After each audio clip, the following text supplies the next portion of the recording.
Stephen A., I got a little excited about that. Dez denying his allegations. Obviously, we just heard the sound. What's your reaction?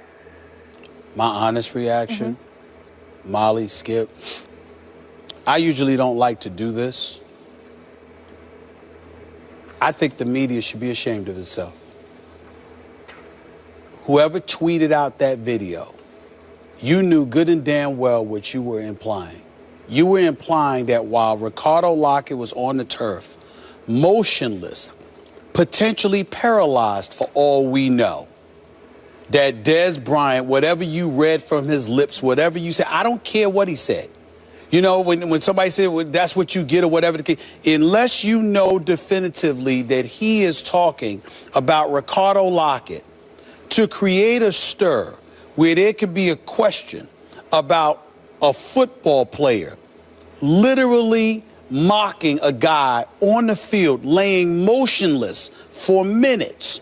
We don't even know if he were paralyzed or not. To attach that to Dez Bryant and put him in a position where he has to go out there and defend himself off of that, I just think, you know,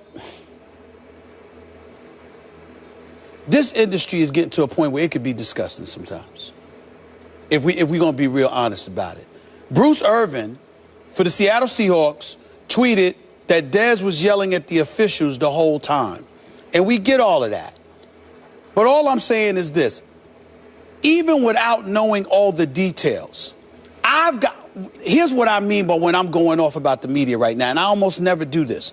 But I got to be absolute 100% proof positive that that's what you said and that's exactly who you were talking about in order to just put that light out there, to shine that light on another player. These guys go out there, we report on them, we ain't playing the NFL. Yeah, I'm going to talk about you if you're playing like garbage, just like I'm going to talk about you if you're great. But if it's something along this line where you, listen, Ricardo Lockett's in the hospital in Dallas. He hasn't gotten home yet. His family is with him. I got a text from one of his friends this morning said Marshawn Lynch has been by his side. He refused to leave with the team. He's been with them all night long. You got people worried about this brother and what's going to happen to him. And to sit there and to put Dez Bryant in a situation where he is literally being accused of mocking this guy or saying whatever, that's what you get or whatever the case may be. And they're saying that he meant that towards Ricardo Lockett. And then you got reports talking about how, well, you know what, he meant it because of some hit that Seattle, blindside hit that Seattle did, 3 years earlier or whatever. It's like, what are we doing? What are we doing? I mean, look, I don't know exactly what Dez said. I didn't read his lips, okay? And yeah, I'm not there per se. But neither are those reporters who tweeted about it and threw out that video to imply that this is what he meant. And the fact that just based on conjecture, you got an NFL player literally being accused of mocking a guy that's sitting on a turf motionless and potentially paralyzed, at least at that moment in time, because that's what I was thinking. I just think it's think it's sad. It's not I think fair. it's sad, and I don't think it's right. I don't think Dez Bryant did that. I don't think he would do that. I don't think Dez Bryant would do that. But whether he did or not, the point is, unless you are definitively and absolutely sure, that is not something you should be speculating about. I hear what you're saying. I have no idea what's going down here, for sure. Do I believe that sentiment could ever be in Dez Bryant's heart? I do not. He's a football player. He loves this game, and I think he cherishes the ability to play this game because he's had to miss much of this game for periods of time, and I think he's come to love the great opportunity that God gave him just to get out there and play. So would he wish that? No. Okay, but now let's get back to what we see on the video. It sure looks to me like he is mouthing those words. If I can lip read, it looks like those words are coming out of his mouth. And he did acknowledge, did Dez, as he refuted what the media was, quote unquote, accusing him of.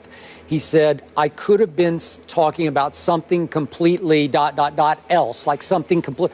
So he acknowledged he could have said those words. That's what he gets. But it could have been aimed at somebody else because there was a whole lot of back and forth trash talk going on because there is lingering bad blood between these teams. And I'm sure some of the Seattle players were not happy with this Heath kid who laid out Lockett as a Cowboy special teamers. Even though I thought it was a brutal but a legal hit, it did draw a flag. That's fine with me. It's almost like just on principle it deserved a flag, not by the letter of the law. This is a violent game that's going on out there. We know this, and the most dangerous time is on punt returns. No longer kickoff returns. They've sort of legalized some of the, they've sort of taken some of the brutality out of kickoff returns. But on punt returns, bad stuff can go down. And it did, and God bless him. I hope he's okay. It sounded like he was going to be okay, that he just wound up with a concussion. Yeah.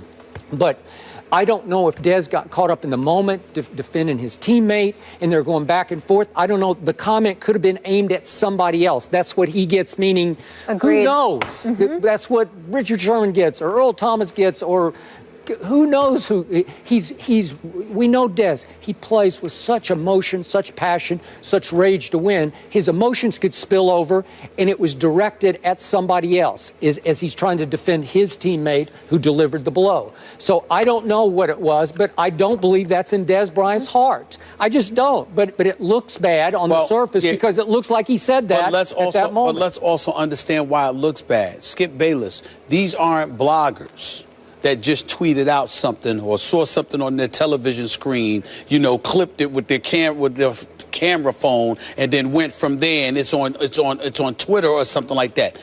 These are journalists who were at the game who tweeted it out. According to the reports anyway. I'm saying that you have a responsibility. But they didn't make it up. Yeah, but it's not a matter of making it up. You have a responsibility to at least go down there and ask this man the question before Absolutely. you have context. and have context before you just tweet it out for the world. Yeah. And all of a sudden it gains momentum to the point where Dez Bryant gets back in the locker room and he's hearing all of this stuff. The guy who tweeted it out wasn't at the game. I'm pretty sure he's from Houston, right? I don't know. Fox 26 in Houston. I didn't know. I think he posted it just off. He's just using off the. He took the footage off the broadcast. Right. Okay. All right. So they're reacting. The reporters at the game are reacting to what they saw. Anybody could have seen it. Anybody could have pulled it off. We all saw it. I saw it on TV. Yeah. I saw it on TV. But what I'm saying to you is that it's unfair that he walks into a locker room and rather than just ask him the question, he has to fight off accusations. That's entirely different. Asking somebody what went on at that particular moment, what were you saying, et cetera, is entirely different than somebody walking into their locker room, being in front of the media, and having to fight off accusations. You and I both know that half the battle, most of the time, half the battle is fighting off one's interpretation than fighting off facts. Yep. And when you have to walk up in there and you're confronted by those accusations that somebody would literally sit up there and say, you know what, that's what you were doing. It looks like that's what you were doing. That's pretty bad. That's pretty bad, is all I'm saying. The media is not out of bounds to ask that question. I'm not saying they're out of bounds to ask the question. I'm saying they're out of bounds to sit there and paint a picture as if he is guilty of something that he has to refute. We didn't know. We didn't know what he was saying. And Bruce Irvin had to go out there in the tweet and basically say, again, he wasn't talking to us. He was talking to the officials. I'm saying asking the question and being blind and just wanting to know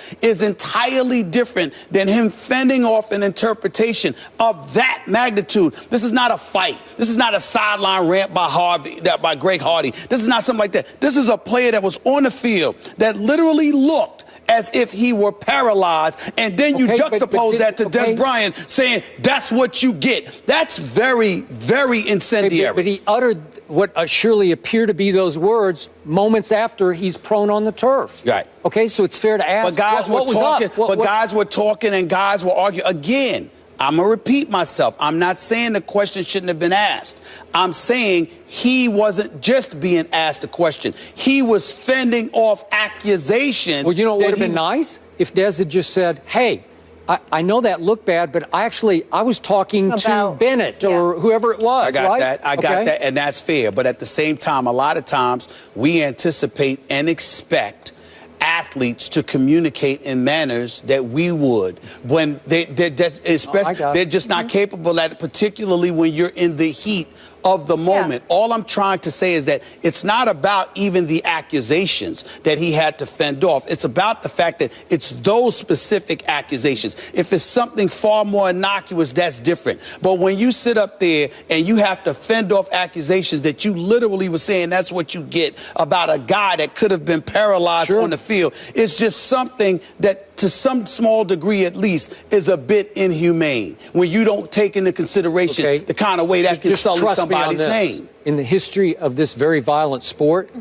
those kinds of lines have been uttered many times about a guy who's prone on the turf by the opposing team. Well, I've seen it said by a guy prone on the turf by a fan base, I know players who have said things. Okay. All right. It's just it's the nature of I'm saying not to that degree, not in a situation like that. Yeah, but this is a gladiators game. Okay. Much as they love each other and care about each other from. Well, let me tell you something. He's not sitting up there and being as adamant and vehement in his denials if he doesn't care. The fact is that you care because you know that there are certain things that are beyond the pale that are just too low to go. I agree. And unless you are sure, you got no business putting somebody in a position where they have to defend themselves against something that's low. Do you know how low you got to be to watch a guy on the field looking as if he's paralyzed and sitting there saying, tough, that's what you get? You have any idea how that makes somebody look?